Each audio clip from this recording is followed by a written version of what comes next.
बहुत समय पहले की बात है कि छतरपुर नाम के एक गांव में घनश्याम नाम का एक नेक और ईमानदार आदमी रहा करता था।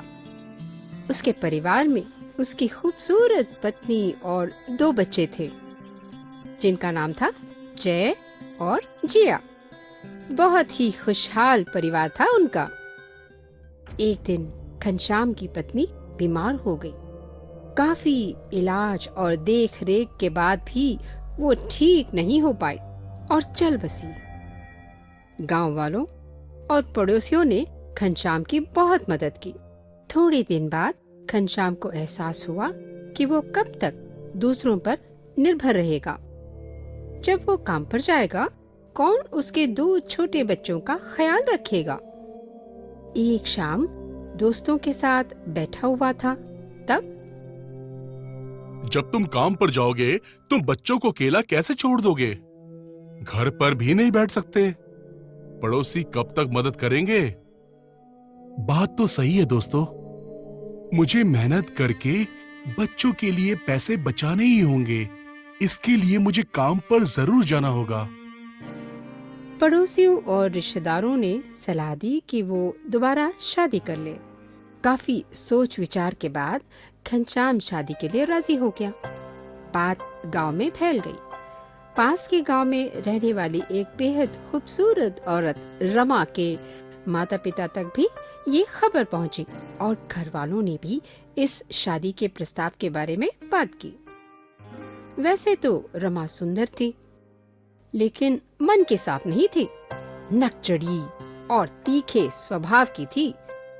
दूसरों को बहला फुसलाकर उनसे सारा काम लेती थी। एक दिन रमा अपनी सहेलियों के साथ टहल रही थी। सोच लो रमा, उसके 2 बच्चे हैं। मैं वहाँ कोई काम नहीं करूँगी और किसी तरह बच्चों से छुटकारा पालूंगी। ओ अच्छा। रमा अपने माता पिता संग घनश्याम के घर पहुंची। हम अपनी बेटी का रिश्ता तुम्हारे लिए लेकर आए हैं घनश्याम। क्या तुम्हें ये रिश्ता मंजूर है? वो सब तो ठीक है, पर मेरे बच्चे। किसी ने उसकी बात नहीं सुनी कि वो क्या कहना चाह रहा है। गांव वालों ने मिलकर उसकी रमा से शादी कर दी। 1 हफ्ते बीता और घनश्याम काम पर जाने लगा। कहाँ जा रहे हो? मैं काम पे जा रहा हूँ। बच्चों को नाश्ता और खाना बनाकर जरूर दे देना और शाम को बाहर भी घुमा लाना। क्या? यही बात तो मैं तुम लोगों को समझाने की कोशिश कर रहा था। अगर मुझसे शादी करनी है तो मेरे बच्चों को भी संभालना होगा। नाश्ता और खाना तुम बना के जाओ। जय और जिया अपने आप खा लेंगे। उनको खिलाने के लिए किसी की जरूरत नहीं है। रमा ने जय और जिया की देखभाल करने से मना कर दिया और साथ में बुरा बर्ताव भी करने लगी। घनश्याम को भी वो बच्चों के लिए कुछ करने से मना कर देती। बच्चों से नफरत करने लगी थी। जय तो छोटा था, लेकिन जिया सब समझने लगी थी।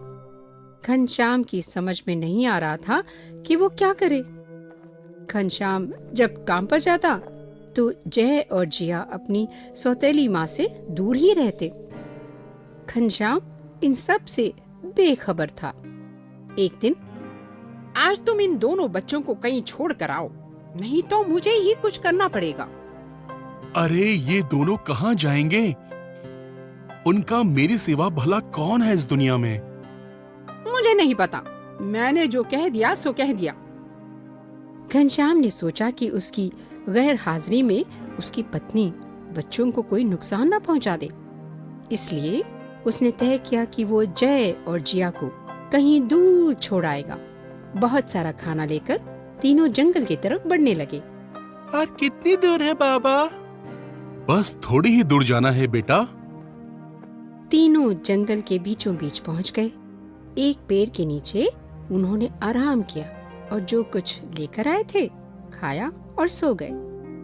जब बच्चे सो गए, घनश्याम उठा, भारी मन से उनको वहां छोड़ा और गांव वापस लौट आया। सुबह पंछियों की आवाज से दोनों बच्चे उठे और समझ गए कि उनके पिता उन्हें यहाँ छोड़ने के लिए आए थे। बाबा कहाँ है दीदी?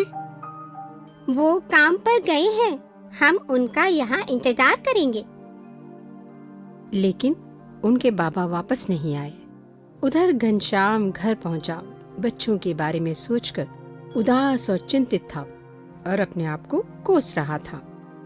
जंगल में जिया और जय अकेले भटक रहे थे। अचानक जंगल में कुत्तों और जानवरों की आवाज सुनाई दी। दोनों इधर उधर भागने लगे। जय तेजी से भाग नहीं पाया, पीछे रह गया और एक पेड़ के नीचे छुप गया।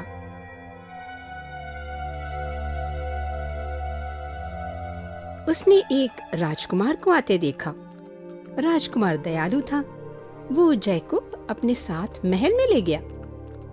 जिया भागते भागते समुद्र के किनारे पहुंच गई।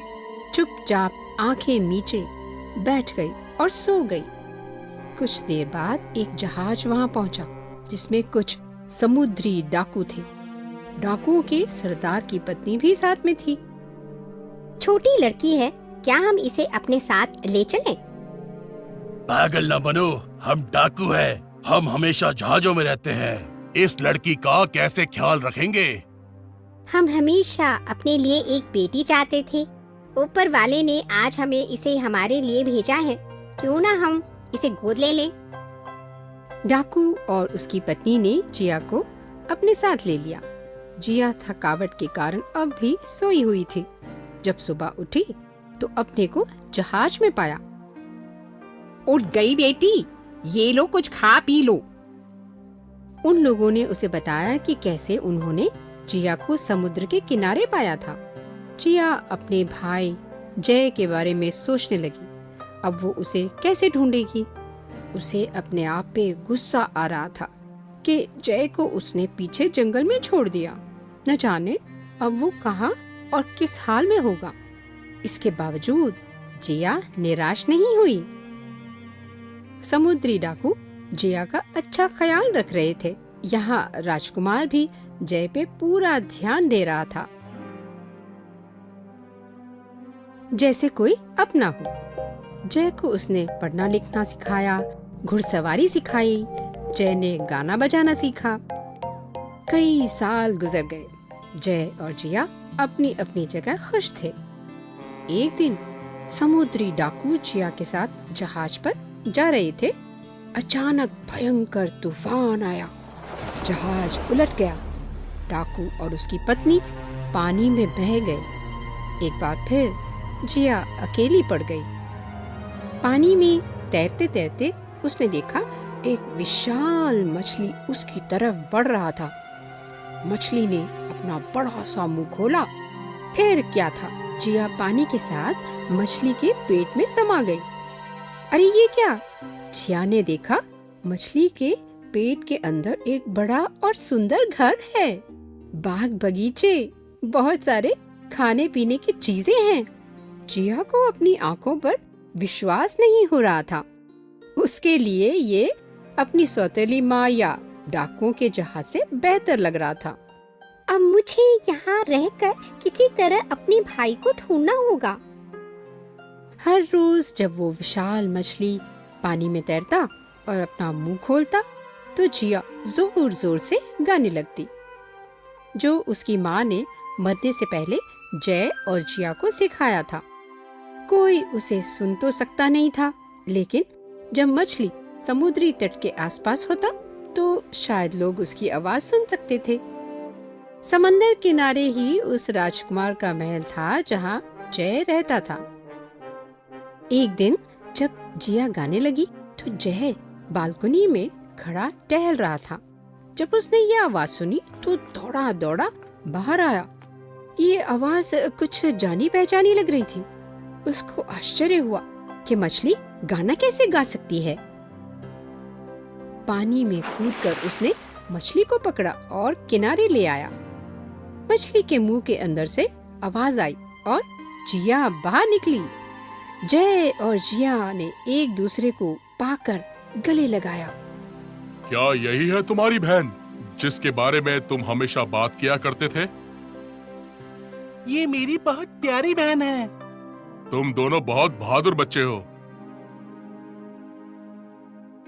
जय और जिया ने राजकुमार को अपनी कहानी सुनाई। राजकुमार ने उन दोनों की मदद करने की सोची। उसने घोषणा करवाई कि जिया और जय उसके पास हैं और ये दोनों जिसके भी बच्चे हैं वो उन्हें मिलने महल चले आए। दूर गांव में घनश्याम तक ये बात पहुंची। वो खुशी से झूम उठा कि आखिर उसके बच्चे सुरक्षित हैं। वो चुपके से अपनी पत्नी को बिना बताए महल की ओर चल पड़ा। महल पहुंचकर अपने बच्चों से मिला और माफी मांगी। तीनों एक दूसरे को पाकर बेहद खुश थे। घनश्याम को अपने बहादुर बच्चों पर गर्व हो रहा था। राजकुमार को जय और जिया की पूरी कहानी मालूम थी। उसने उनकी सौतेली माँ को बुलवाया और आदेश दिया, इस औरत को उसके बुरे बर्ताव के लिए कड़ी सजा मिलेगी। सिपाहियों, ले जाओ इसे और कारागार में डाल दो। इस तरह जय और जिया को अपनी सौतेली माँ से हमेशा के लिए छुटकारा मिला। अब वो उन्हें कभी तंग नहीं कर सकती थी। घनश्याम, जय और जिया ने अपनी बाकी की जिंदगी राजकुमार के लिए काम करके गुजारी और खुशी खुशी जीवन बिताया। घनश्याम हर रोज ऊपर वाले को धन्यवाद करता कि भगवान ने उसे इतने अच्छे बच्चे दिए जो न केवल बहादुर हैं, जिन्होंने इतनी मुसीबतों का सामना किया, बल्कि दयालु भी हैं और सबसे कितना प्यार करते हैं। बच्चों, इस कहानी से हमें ये शिक्षा मिलती है कि चाहे कुछ भी हो जाए, डटकर बहादुरी से हर मुसीबतों का मुकाबला करना चाहिए और कभी निराश नहीं होना चाहिए।